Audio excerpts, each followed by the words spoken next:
നമ്മളിൽ ഒരുപാട് പേർക്കുള്ള കൺസേൺ ആണ് സൺസ്ക്രീൻ ഇടുമ്പോൾ ഭയങ്കരമായിട്ട് സ്കിന്ന് ഡാർക്ക് ആയതുപോലെ ആവുന്നു, ഭയങ്കര ഓയിലി ആയതുപോലെ ആവുന്നു എന്നുള്ളത്.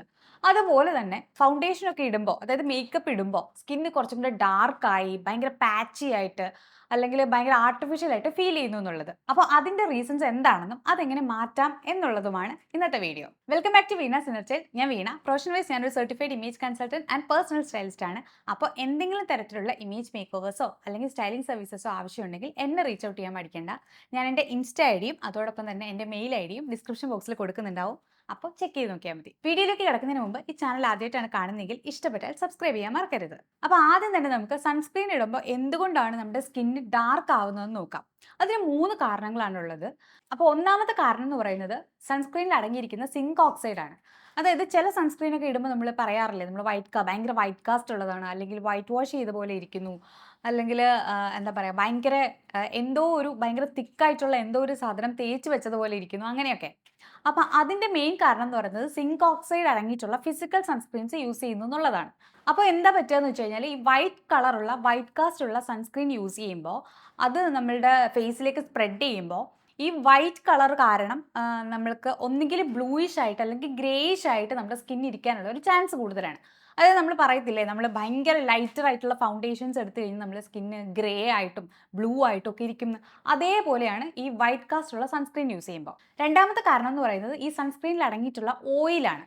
അതായത് ചില സൺസ്ക്രീൻ ഒക്കെ യൂസ് ചെയ്യുമ്പോൾ അതിന് ഭയങ്കര ഓയിലി ടെക്സ്ചർ ആയിരിക്കും, അതുപോലെ ഭയങ്കര ഓയിലി ആക്കുന്ന സൺസ്ക്രീനും ആയിരിക്കും. അപ്പോൾ എന്താ പറ്റുകയെന്ന് വെച്ച് കഴിഞ്ഞാൽ നമ്മളുടെ ഫേസിൽ നമ്മൾ ഓയിൽ പോലത്തെ ഒരു കാര്യം അപ്ലൈ ചെയ്ത് കഴിഞ്ഞാൽ കുറച്ചുകൂടെ ഫേസ് ഡാർക്കറായിട്ട് ഫീൽ ചെയ്യും. പ്രത്യേകിച്ച് അവിടെ എവിടെ ആയിട്ട് അൺഈവൻ സ്കിൻ ടോൺ ഒക്കെ ഉണ്ടെങ്കിൽ, അല്ലെങ്കിൽ എന്തെങ്കിലും ഡാർക്ക്നെസ് ഉണ്ടെങ്കിൽ അതൊക്കെ എടുത്തു കാണിക്കുകയും കുറച്ചും കൂടി ഗ്രീസി ആയിട്ടും കുറച്ചും കൂടി ഡാർക്കറായിട്ടും ഈ ഓയിൽ ടെക്സ്ചർ കാരണം ഫീൽ ചെയ്യും. ഇനി മൂന്നാമത്തെ കാര്യം എന്ന് പറയുന്നത് സൺസ്ക്രീനിൽ അടങ്ങിയിരിക്കുന്ന ആൻറ്റി ഓക്സിഡൻസ് ആണ്. അതായത് ഇപ്പോഴൊക്കെ നമുക്ക് കൂടുതലും സൺസ്ക്രീനകത്ത് എന്തെങ്കിലും ആക്റ്റീവ് ഇൻഗ്രീഡിയൻസ് അടങ്ങിയിട്ടുണ്ടാവും. അതായത് നയസിനമൈഡ് അടങ്ങിയിട്ടുണ്ടാവാം, വൈറ്റമിൻ സി അടങ്ങിയിട്ടുണ്ടാവാം. അങ്ങനെയുള്ള ആൻറ്റി ഓക്സിഡൻസ് അടങ്ങിയിട്ടുണ്ടെങ്കിൽ ആ ആൻറ്റി ഓക്സിഡൻസ് ചിലപ്പോൾ ഓക്സിഡൈസ്ഡ് ആവാനുള്ള ചാൻസ് ഉണ്ട്. അപ്പോൾ അതുകൊണ്ട് തന്നെ അത് ഓക്സിഡൈസ് ആവുന്നതനുസരിച്ച് സൺസ്ക്രീൻ കുറച്ച് ഡാർക്കറായി മാറും. അപ്പം അതും ഒരു കാരണമാണ്. അപ്പോൾ ഈ കാരണങ്ങളൊക്കെ ഒഴിവാക്കാൻ വേണ്ടിയിട്ട് നമുക്ക് എന്താ ചെയ്യാൻ പറ്റുകയെന്ന് വെച്ചാൽ, ഒന്നാമത്തെ കാര്യം ഇങ്ങനെയുള്ള ആക്റ്റീവ്സ്, വൈറ്റമിൻ സി, നയസിനമൈഡ് പോലെയുള്ള ആക്റ്റീവ്സ് അടങ്ങിയ സൺസ്ക്രീൻ യൂസ് ചെയ്യാതിരിക്കുക എന്നുള്ളതാണ്. രണ്ടാമത്തെ കാര്യം ഫിസിക്കൽ സൺസ്ക്രീൻസിന് പകരം കെമിക്കൽ സൺസ്ക്രീൻസ് യൂസ് ചെയ്യുക. അതായത് ഫിസിക്കൽ സൺസ്ക്രീൻ എന്ന് ഞാൻ പറഞ്ഞത് ഞാൻ മുമ്പൊരു വീഡിയോയിൽ പറഞ്ഞിട്ടുണ്ട്. അതായത് സ്കിന്നിൻ്റെ ടോപ്പ് ലെയറിൽ വരുന്ന സിങ്ക് ഓക്സൈഡ് ഒക്കെ അടങ്ങിയ സൺസ്ക്രീൻ അല്ലാതെ ഭയങ്കര ബ്ലെൻഡ് ആയി പോകുന്ന വൈറ്റ് കാസ്റ്റ് ഒന്നും ഇല്ലാത്ത സൺസ്ക്രീൻസ്, അതായത് കെമിക്കൽ സൺസ്ക്രീൻ എന്ന് പറയും, കെമിക്കൽ ഫിൽറ്റേഴ്സ് അടങ്ങിയ സൺസ്ക്രീൻ, അത് യൂസ് ചെയ്യുക എന്നുള്ളതാണ്. മൂന്നാമതായിട്ട് ചെയ്യേണ്ടത് ഒരു ജെൽ കൺസിസ്റ്റൻസിയിലുള്ള സൺസ്ക്രീൻ യൂസ് ചെയ്യാൻ നോക്കുക. ജെൽ കൺസിസ്റ്റൻസി എന്ന് ഞാൻ പറഞ്ഞത് അധികം തിക്കാവാത്ത, ക്രീം ടെക്സ്ചർ ഉള്ളതല്ലാത്തത്, അതേപോലെ തന്നെ ഭയങ്കര ലൈറ്റ് വെയിറ്റ് ആയിട്ടുള്ളത്, പെട്ടെന്ന് അബ്സോർബ് ആയി പോകുന്നത്, അങ്ങനെയുള്ള കൺസിസ്റ്റൻസിയിലുള്ള സൺസ്ക്രീൻ ചൂസ് ചെയ്യുക. അപ്പോഴും ഈ പ്രശ്നം നമുക്ക് ഒരു പരിധിവരെ ഒഴിവാക്കാം. ഇനി നമുക്ക് മേക്കപ്പ് ഇടുമ്പോൾ എങ്ങനെ ഈ പറഞ്ഞ ഓക്സിഡൈസ്ഡ് ആവുന്ന പരിപാടി ഒഴിവാക്കാം എന്നുള്ളതാണ്. ശരിക്കും ഓക്സിഡൈസ്ഡ് ആവുക എന്ന് പറയുന്നത്, ഇപ്പോൾ നമ്മൾ ഫൗണ്ടേഷനോ ഒക്കെ എടുക്കുമ്പോൾ ചൂസ് ചെയ്യുമ്പോൾ റൈറ്റ് ഷെയ്ഡൊന്നും അല്ല ചൂസ് ചെയ്യുന്നതെങ്കിൽ ഓട്ടോമാറ്റിക്കലി നമ്മളുടെ സ്കിന്ന് കുറച്ച് ഗ്രേ ആയിട്ടിരിക്കാനുള്ള ചാൻസ് ഉണ്ട്. അതല്ലെങ്കിൽ ചില ഫൗണ്ടേഷൻസ് നമ്മൾ സ്കിന്നിൽ ഇട്ട് കഴിയുമ്പോൾ കുറച്ച് നേരം കഴിയുമ്പോൾ അത് അറ്റ്മോസ്ഫിയറുമായിട്ട് ഒന്ന് പ്രവർത്തിച്ചിട്ട് അതിൻ്റെ കെമിക്കൽ റിയാക്ഷൻ കാരണം കുറച്ചും കൂടി ഓക്സിഡൈസ്ഡ് ആവാനും, അതായത് കുറച്ചും കൂടി ഒരു പീച്ചി കളർ ആവാനോ ഒരു ഓറഞ്ച് ടോൺ വരാനുള്ള ചാൻസ് ഉണ്ട്. അപ്പോൾ അതിനെയാണ് നമ്മൾ ഓക്സിഡൈസേഷൻ എന്ന് മെയിനായിട്ട് പറയുന്നത്. അപ്പോൾ ഒന്നാമത്തെ കാര്യം, ഭയങ്കര ക്ലീൻ ആയിട്ട് ഒരു ക്യാൻവാസിൽ വേണം നമ്മൾ ഫൗണ്ടേഷൻ ഇടാൻ. അതായത് ഫേസ് നല്ല ക്ലീൻ ആയിരിക്കണം. ഇല്ലെങ്കിൽ എന്താ പറ്റുക വെച്ചാൽ ഫേഷ്യൽ ഓയിൽ ഉണ്ടെങ്കിൽ, ഫേസിൽ ഉണ്ടെങ്കിൽ ആ ഫേഷ്യൽ ഓയിലും ഈ ഫൗണ്ടേഷനകത്തുള്ള കെമിക്കലും കൂടി ഇൻട്രാക്ട് ചെയ്തിട്ട് നമ്മളുടെ ഫേസ് കുറച്ചും കൂടി ഡള്ളാക്കാനും ഡാർക്ക് ആക്കാനുള്ള ചാൻസ് ഉണ്ട്. അപ്പോൾ അതാണ് മെയിനായിട്ട് ഒന്നാമത്തെ കാര്യം ശ്രദ്ധിക്കേണ്ടത്, ക്ലീൻ ആയിരിക്കണം ഫേസ്.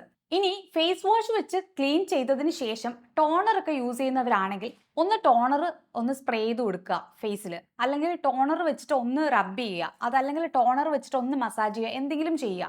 ബിക്കോസ് എക്സസ് ആയിട്ടുള്ള ഓയിൽ എന്തെങ്കിലും ഫേസിലുണ്ടെങ്കിൽ ഈ ടോണർ അത് റിമൂവ് ചെയ്തോളും. അപ്പോൾ അങ്ങനെയാണെങ്കിൽ കുറച്ചും കൂടി ഫേസ് ഓയിലി അല്ലാതിരിക്കും, ആ ഒരു സ്മൂത്ത് ക്യാൻവാസ് കിട്ടും. അങ്ങനെ ഒരു ഫ്രഷ് ക്യാൻവാസിൽ ഫൗണ്ടേഷൻ ഇട്ടാൽ അധികം ഓക്സിഡൈസ്ഡ് ആവാതെ ഇരിക്കും.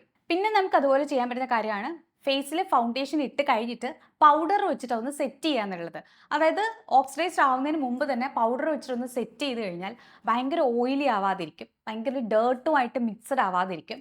അങ്ങനെയൊക്കെ ചെയ്യാതിരുന്നാൽ തന്നെ ഈ ഓക്സിഡൈസ്ഡ് ആവാനുള്ള ചാൻസ് കുറയും.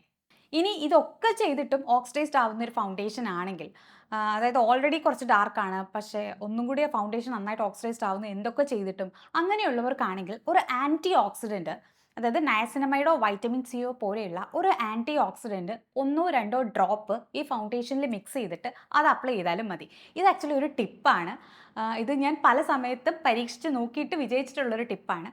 അപ്പോൾ അത് ചെയ്ത് കഴിഞ്ഞാലും ഫൗണ്ടേഷൻസ് ഒരു പരിധിവരെയൊക്കെ ഓക്സിഡൈസ്ഡ് ആവാതെ നിൽക്കും. അപ്പോൾ സൺസ്ക്രീനും ഫൗണ്ടേഷനും ഒക്കെ ഇടുമ്പോൾ ഡാർക്ക് ആവും, സ്കിന്ന് കുറച്ചും കൂടി ഡാർക്ക് ആവും, ബ്ലാക്ക് ആവും എന്നൊക്കെ വിചാരിക്കുന്നവർക്ക്, അങ്ങനെയൊക്കെ വിചാരിച്ച് പേടിച്ച് ഇതൊക്കെ സ്കിപ്പ് ചെയ്യുന്നവർക്ക് ഇതൊന്ന് പരീക്ഷിച്ച് നോക്കാവുന്നതാണ്. അപ്പോൾ അങ്ങനെയുള്ളവർക്ക് ഈ വീഡിയോ യൂസ്ഫുൾ ആകുമെന്ന് ഞാൻ വിചാരിക്കുന്നു. ഇന്നത്തെ വീഡിയോ ഇത്രയേ ഉള്ളൂ. അടുത്ത വീഡിയോയിൽ വീണ്ടും കാണാം. Tata, bye bye, love you.